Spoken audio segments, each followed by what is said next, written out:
As meningoencefalomielites inflamatórias em cães são um grupo de doenças cada vez mais frequente em nossa rotina. Aqui nós temos então as estruturas que representam as meninges e o tecido nervoso. Então aqui nós temos em corte transversal o tecido encefálico, a pia mater, que é a meninge mais interna, a aracnoide, que é a intermediária, e a dura mater, que recobre as outras duas. Abaixo então da aracnoide nós temos o espaço subaracnoide, onde o líquor circula. Quando nós temos então uma inflamação da meninge e do encéfalo, o termo utilizado é meningoencefalite. Quando então nós temos a inflamação da meninge e da medula, o termo é a meningomielite.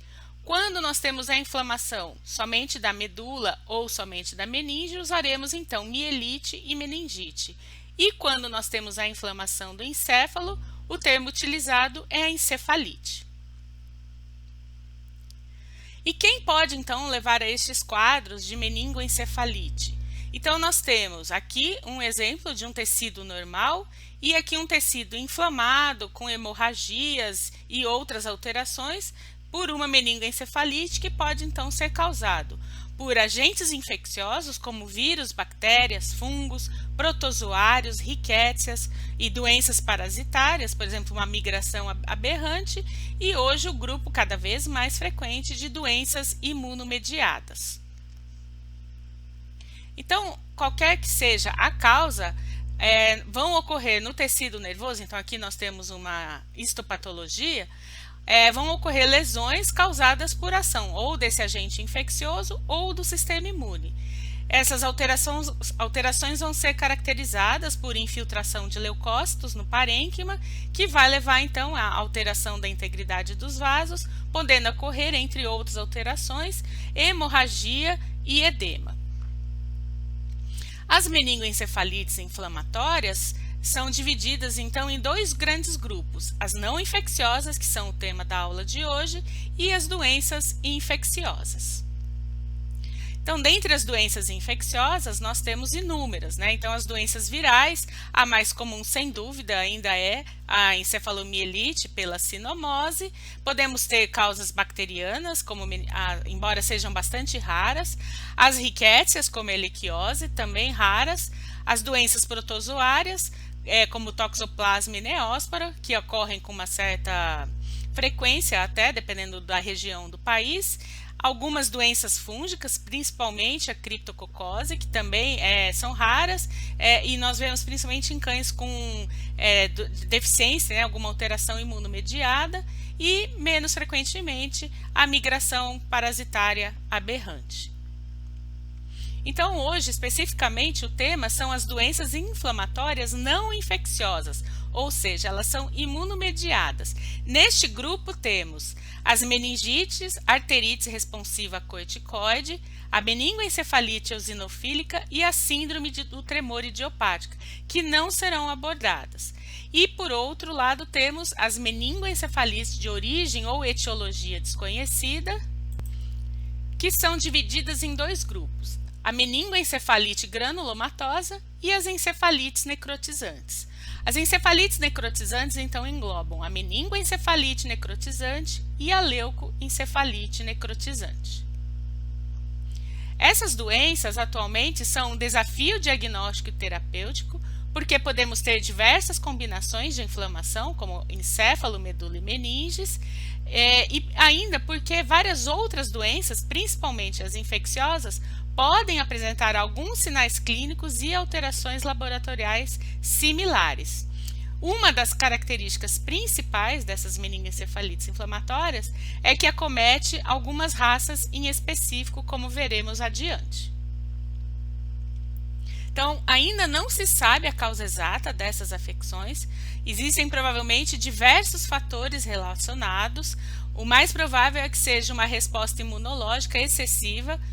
Inicialmente foi proposto o papel de diversos vírus, mas hoje já se sabe que há um componente imunomediado e também uma predisposição genética. E o tratamento se dá com o uso de anti-inflamatórios, principalmente corticoides e outros imunossupressores.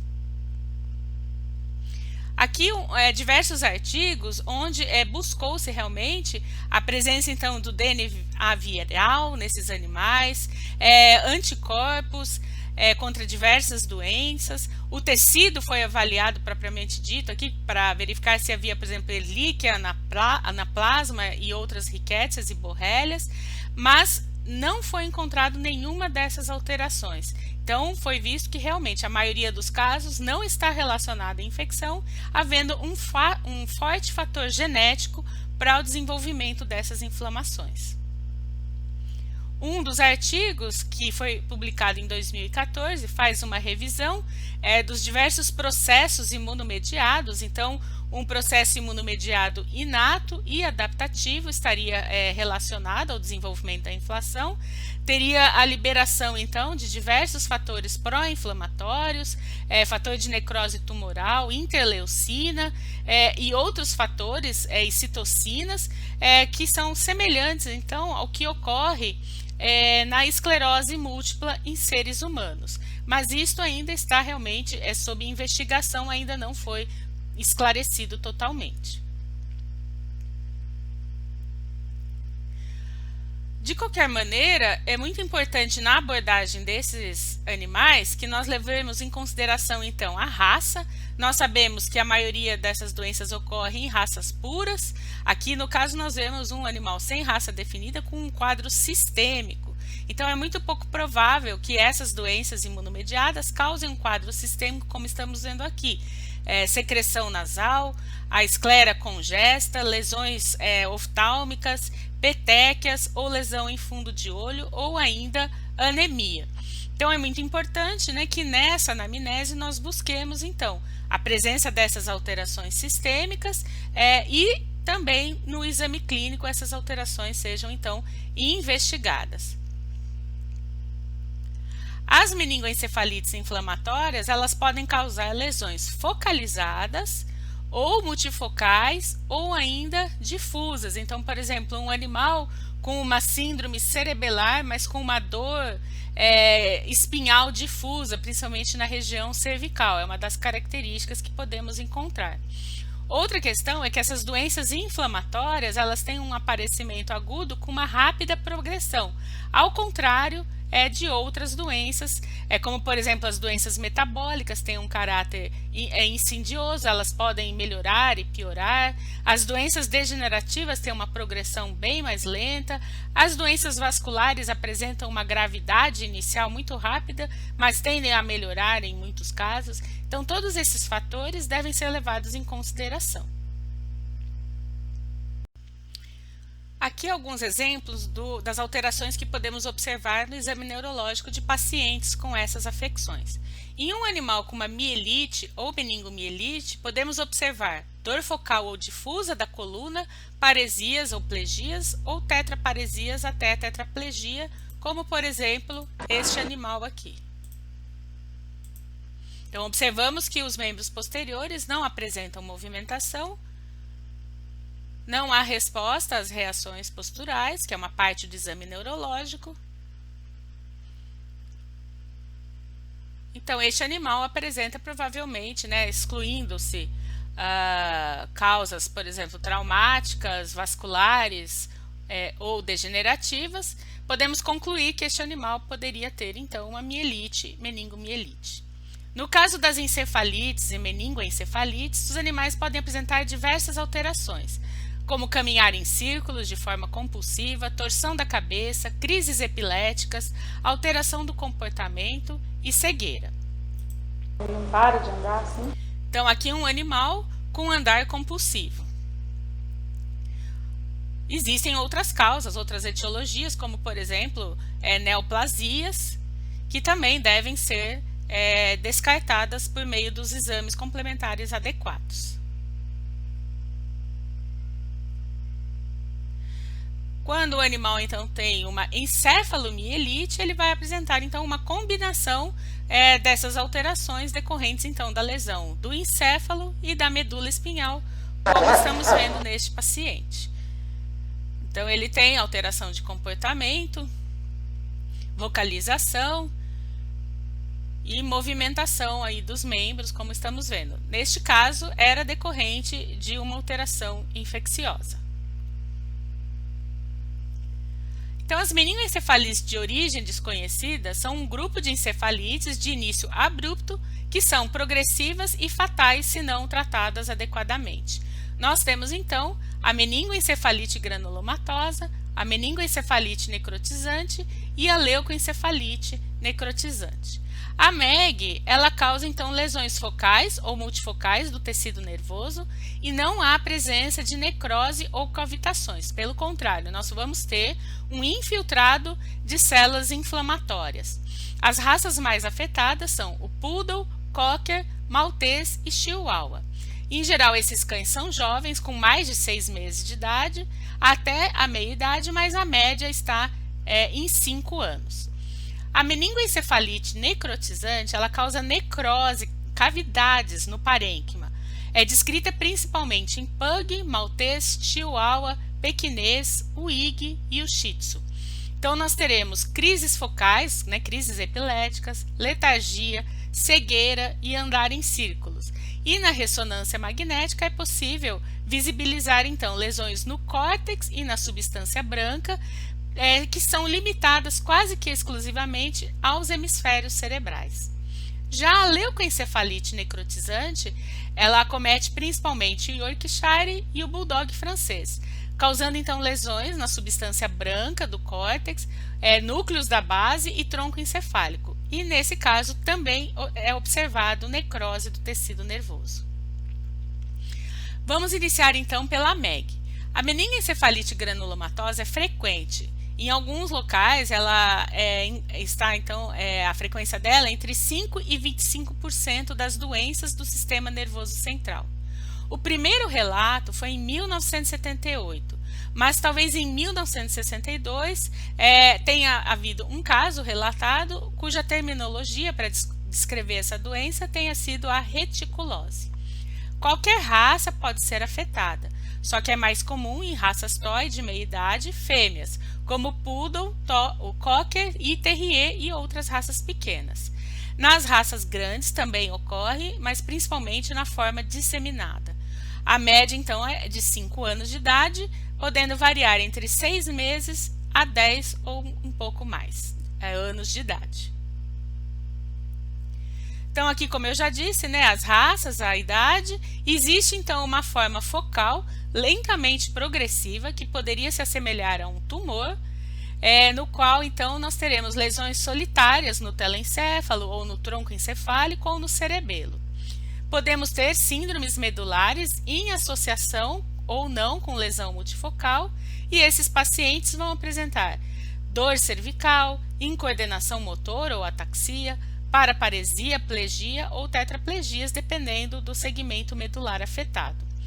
Podemos ter também dor, a palpação da região paraespinhal e ainda uma outra forma chamada de forma ocular. E existe uma forma multifocal que ela se desenvolve de uma maneira rápida, entre 1 e 8 semanas, e esses cães podem vir a óbito, em torno de 25% desses pacientes, em até 1 semana. Então, aqui um exemplo de um cão com uma forma ocular, então com midríase e cegueira súbita. E aqui demonstrando no exame neurológico a cegueira, a perda da ameaça visual. E nesse animal foram descartadas, então, lesões na retina. Então, em geral, a gente vai ter lesão na papila óptica, ou no nervo óptico, ou no quiasma óptico, e em alguns casos pode ser observada hemorragia na retina. Como que é feito, então, o diagnóstico da MEG? Então, pela história, sinais clínicos, alterações do exame neurológico, a oftalmoscopia, o hemograma e a bioquímica sérica, que não tem alterações, e a urinálise. Passamos então para radiografias abdominais e torácicas, para descartar metástases e outras causas para esse quadro, sorologia e PCR, principalmente na suspeita de doenças infecciosas, então elas devem ser excluídas por meio desses exames, e por fim, nós devemos realizar análise do líquor e a ressonância magnética. Em muitos artigos se fala da biópsia, né, porque o diagnóstico definitivo de qualquer uma dessas doenças só é feito realmente pela histologia. Então, a biópsia não é um procedimento feito, né, de maneira rotineira, porque nem todos os proprietários concordam com isso. Então, em muitos dos pacientes, o diagnóstico só é feito no período pós-mortem.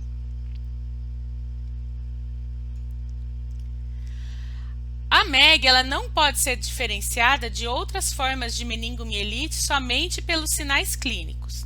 Então, aqui nós temos algumas outras alterações. Então, na análise de líquor, ela é bastante variável, podendo inclusive ser normal.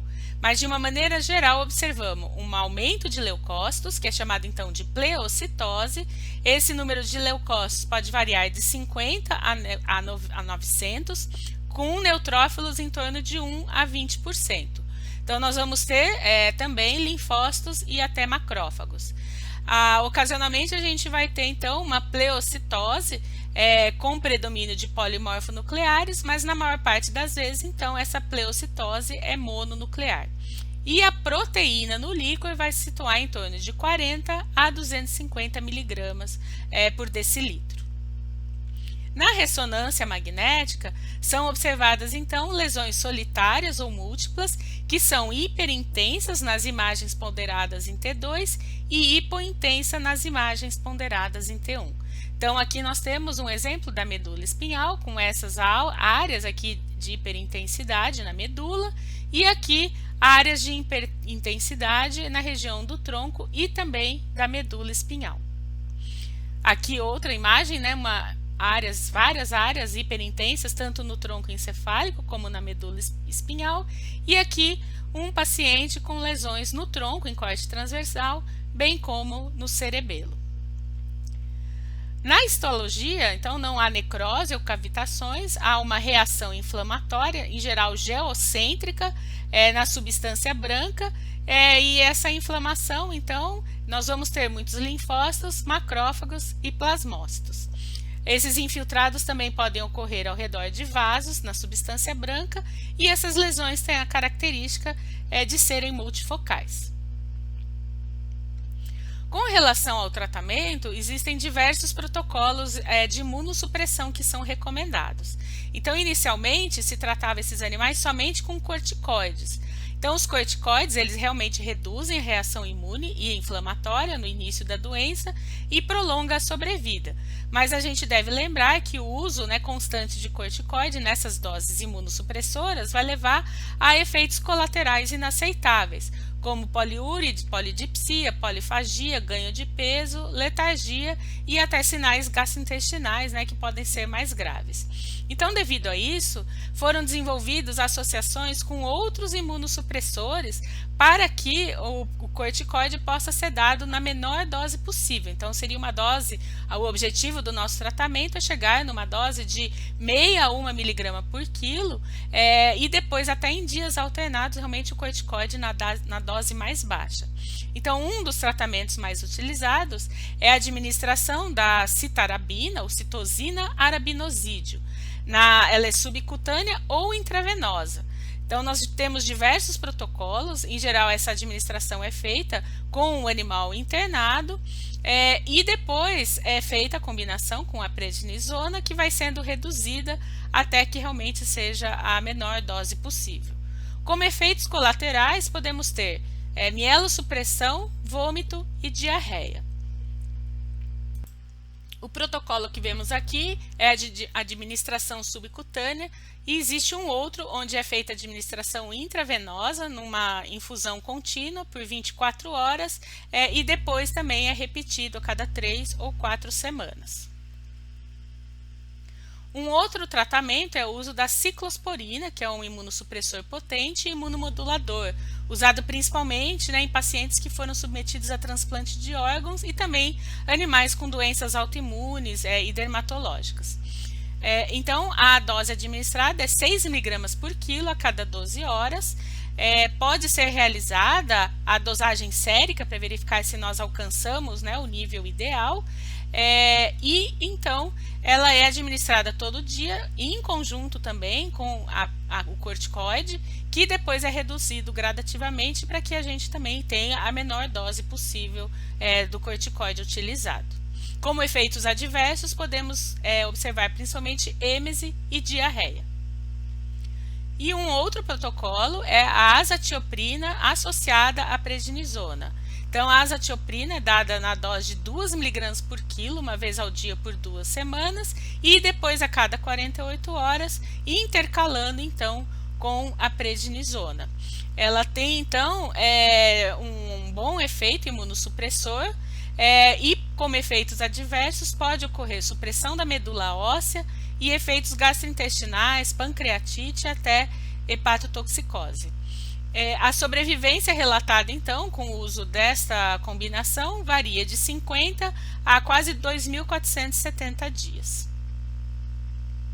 Então, a MEG ela tem um prognóstico, em geral, de 40 a 60 dias de sobrevida se for usado o corticoide isoladamente e de 3 a 1.200 dias com outras medicações, chegando, com o uso da azatioprina aqui até a 2.469 dias, embora isso tenha sido um estudo somente com 40 pacientes.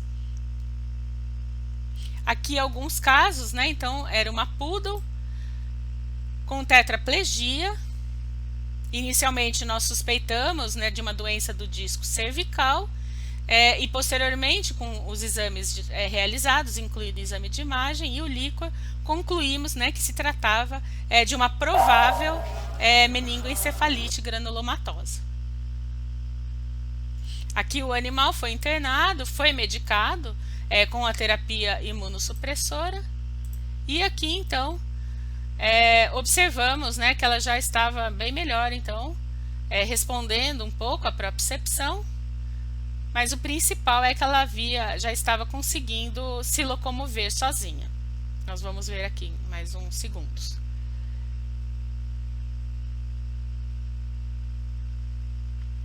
Então, a gente vê a recuperação desse paciente. Aqui outros quadros que nós podemos observar. Então, animais, também aqui um maltês com tetraplegia, e aqui um Lhasa apso em decúbito, em coma, havia alteração de consciência e um movimento muito semelhante à mioclonia. Então, poderia ser confundido com um quadro de meningoencefalite por sinomose. E aqui também foi feito todo o procedimento diagnóstico. E aqui o animal no retorno após então o tratamento imunossupressor adequado.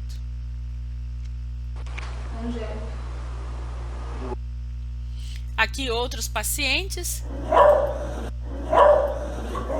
Então um animal que tinha tremores e movimentos alterados aqui. Então era uma síndrome cerebelar multifocal.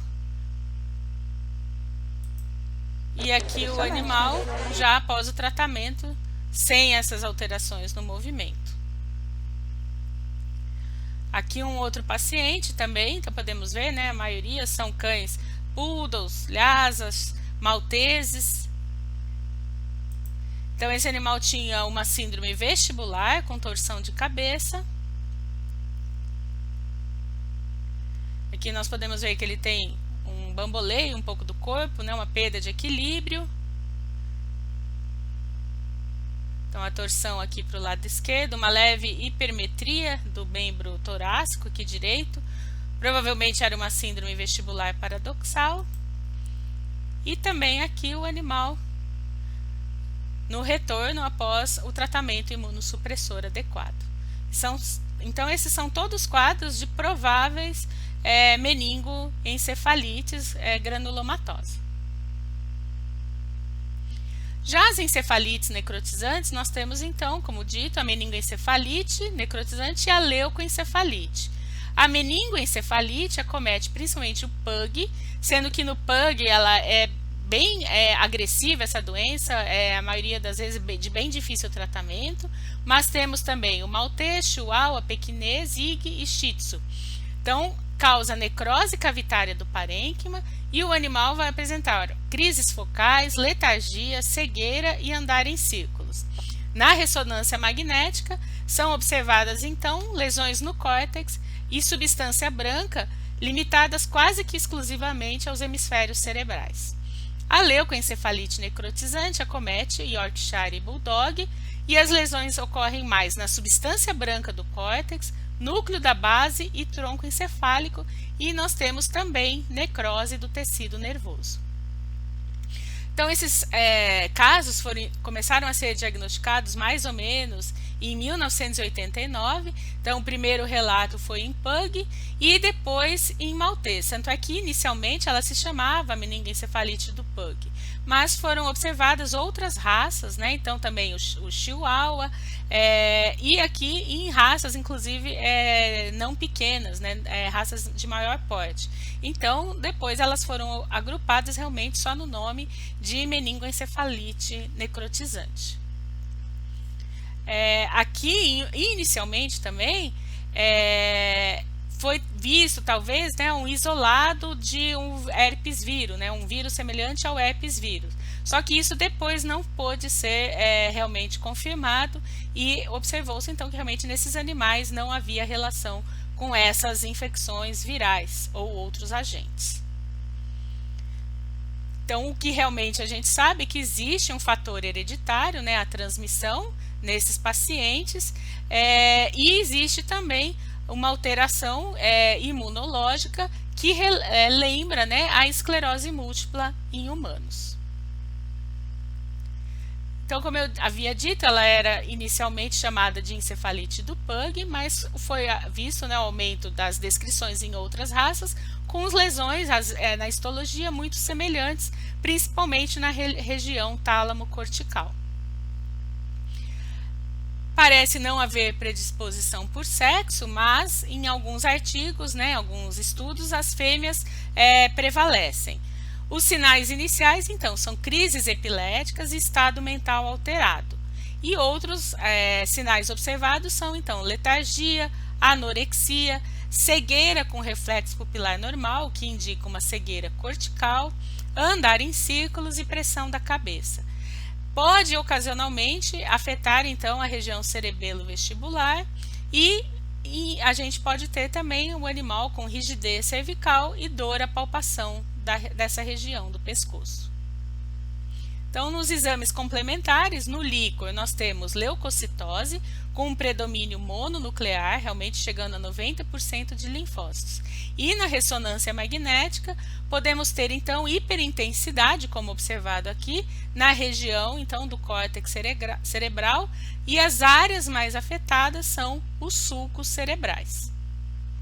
Aqui a gente tem outro paciente com diversas alterações, então, no córtex, e aqui também, e ainda afetando as meninges. Então, nós temos uma área de maior intensidade aqui na meninge. Na histopatologia, nós vamos ter, então, áreas de malácia, necrose e liquefação. Então, vai perder aquela diferenciação entre córtex e substância branca. Podemos ter cavitação, aqui, então, nós temos algumas alterações, e infiltrado inflamatório das leptomeninges no córtex. Aqui um líquor de um paciente, que é esse aqui, que nós perdemos em menos de 24 horas, era da raça Pug. Então, isso é uma das características. No Pug, essa doença vem com uma forma muito mais agressiva. Então, esse animal tinha uma pleocitose com 170 leucócitos, com predomínio de linfócitos, como estamos vendo aqui, e monócitos também, então 83% de mononucleares. E a proteína bastante elevada, aqui 229. E ainda nós temos a encefalite necrotizante, que também surgiu por volta de 1993. Então, inicialmente foi observada somente em Yorkshires, mas depois, né, foi visto que não era só nessa raça. Então, ainda aqui, olha, em 2006, 99, aqui também, 90 e pouco, a gente tem realmente relatos em Yorkshires. Então, é uma encefalite não supurativa, multifocal, necrotizante. Os cães afetados são adultos jovens e o quadro é crônico e progressivo. A idade média desses animais é de 4 anos e meio, podendo variar entre 1 e 10 anos de idade. Não há predisposição também sexual e ocorre então lesões no cérebro e tronco encefálico, o que é bastante importante para a diferenciação de outras doenças que são restritas somente ao cérebro. Os sinais clínicos, então, justamente por lesão dessas estruturas, serão estado mental alterado, déficits na visão, sinais vestibulares e também crises epiléticas. Para o diagnóstico, nós devemos então seguir a mesma sequência: exames laboratoriais, descartar as doenças infecciosas e no líquor observa-se também pleocitose mononuclear moderada, elevação da proteína de leve a moderada, embora em alguns casos podemos ter esses exames normais. Mesmo assim, não devemos descartar estas afecções. E na ressonância magnética, é um exame então que permite o diagnóstico presuntivo ante-mortem. A substância branca é a mais afetada, e aqui então nós temos elas são hipointensas nas imagens ponderadas em T1 e, como vemos aqui, hiperintensas nas imagens ponderadas em T2. Então aqui nós temos os ventrículos e aqui essas áreas mais esbranquiçadas. E elas podem ser realçadas levemente com a administração de contraste intravenoso. Já na imagem em flare, nós podemos ter um leve realce também, aqui como nós observamos nessa região. Então elas se tornam hiperintensas. Aqui então um paciente, um Yorkshire com andar compulsivo e andar em círculos, principalmente para a esquerda.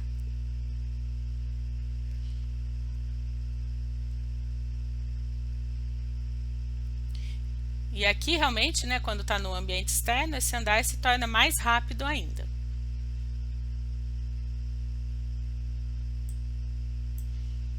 E aqui até o exame neurológico, devido ao andar compulsivo, bem dificultado. E aqui esse animal foi submetido à ressonância, então foram vistas várias áreas de cavitação e também áreas hiperintensas na ressonância magnética. Aqui mais outras imagens de ressonância de um outro paciente. Na histologia, as lesões predominam na substância branca do cérebro e tálamo. Podem haver áreas coalescentes de necrose e cavitação. O envolvimento da leptomeninge é mínimo, então ao contrário da doença anterior. E aqui também na histologia vamos ter então a infiltração de linfócitos e plasmócitos. Então, essas encefalites necrotizantes, né, a diferença entre elas. A meningoencefalite necrotizante afeta principalmente o pug, chihuahua e maltês, e a lesão é maior nos hemisférios cerebrais. A leucoencefalite necrotizante afeta principalmente Yorkshire e Bulldog, e a substância branca do córtex, núcleos da base e também tronco encefálico. Então, aqui mostrando, né, as lesões onde elas são vistas. O tratamento é com antiepiléticos e também a mesma combinação que foi mostrada no tratamento da meningoencefalite granulomatosa. Então, são usados os corticoides em dose anti-inflamatória, até imunossupressora, em combinação, né, com os outros imunossupressores. Então, a ciclosporina, a azatioprina e também a citarabina. Então, o tempo de sobrevivência e sucesso nessa doença é extremamente variável. Então, o que a gente deve fazer com esse tipo, né, de paciente? Sempre, no exame físico, observar os sinais clínicos, se existem sinais sistêmicos, né, de muita importância, porque na presença de sinais sistêmicos em outros órgãos, é pouco provável que sejam essas meningoencefalites de origem desconhecida. Avaliar com cuidado, né, os sinais neurológicos, tentar então realmente localizar bem essas lesões e proceder, né, a exames complementares para confirmar ou excluir a presença de agentes infecciosos. Então, nós seguimos, né, com os exames complementares, como hemograma, dosagem de proteína, albumina, glicemia, creatinina, ureia, FA e ALT, a urinálise e urocultura, como eu disse anteriormente, as sorologias, PCRs ou RT-PCR, dependendo do agente infeccioso, radiografias torácicas, ultrassom de abdômen e ecocardiograma e, por fim, coleta e análise de líquor e tomografia e ressonância. Existe um levantamento já um pouco antigo, 10 anos, onde foi feita uma revisão sistemática de 457 casos que foram publicados. Então, o que foi visto? Nos casos em que realmente a MEG foi confirmada, eram 245 cães, as raças então foram principalmente o Poodle, Miniatura, o Maltese, o Dachshund, o West Highland White Terrier e o Chihuahua. As encefalites necrotizantes confirmadas foram 138, então principalmente Pug, Yorkshire Terrier, Maltese, Chihuahua e Shih Tzu. E as meningoencefalites de origem desconhecida, ou seja, não foi feita histologia para realmente confirmar qual dessas seria, foram então principalmente em Chihuahua, West Highland, White Terrier e Dachshund. Então aqui mostrando que a maioria dos animais desses grupos tinham menos de 10 quilos, já cães de porte médio, entre 10 e 20 quilos, menos, e um pouco mais de cães de grande porte. Ainda com relação à faixa etária, também foi observado principalmente animais aqui entre 0 e 2 anos, 2 e 4 e 4 e 6, enquanto que quanto mais velho, menor a probabilidade dessas afecções. Então, devemos levar também todas essas informações em consideração para realizar o diagnóstico presuntivo dessas afecções. Nesse estudo foi visto ainda que os sinais extraneurais são raros, mas ocasionalmente os cães podem apresentar pirexia. E os testes laboratoriais estão na maioria das vezes dentro da faixa de referência. Foi visto ainda em relação às raças de porte maior, que eles tinham mais sinais de depressão do estado mental comparado às raças pequenas. E ainda nos animais com meningoencefalite granulomatosa foi visto a mielopatia em 8% dos cães. E essa mielopatia era localizada em qualquer lugar na medula espinhal, e os sinais clínicos e neurológicos variaram de ataxia proprioceptiva até paresia ou plegia com dor medular, sendo a dor, a palpação paraespinhal, sendo um achado bastante comum. Então, de uma forma geral, as meningoencefalites são causas frequentes e importantes de encefalites, crises epiléticas e também sinais medulares. Elas são graves, progressivas e fatais. Se nós fizermos o diagnóstico adequado, nós conseguimos o controle por longo tempo dessas doenças. E a gente não deve esperar realmente para a coleta do líquor cérebro-espinhal e também para pensar nos diferenciais e, quando possível, também realizar a ressonância magnética. E aqui, de um dos artigos, uma pergunta é importante.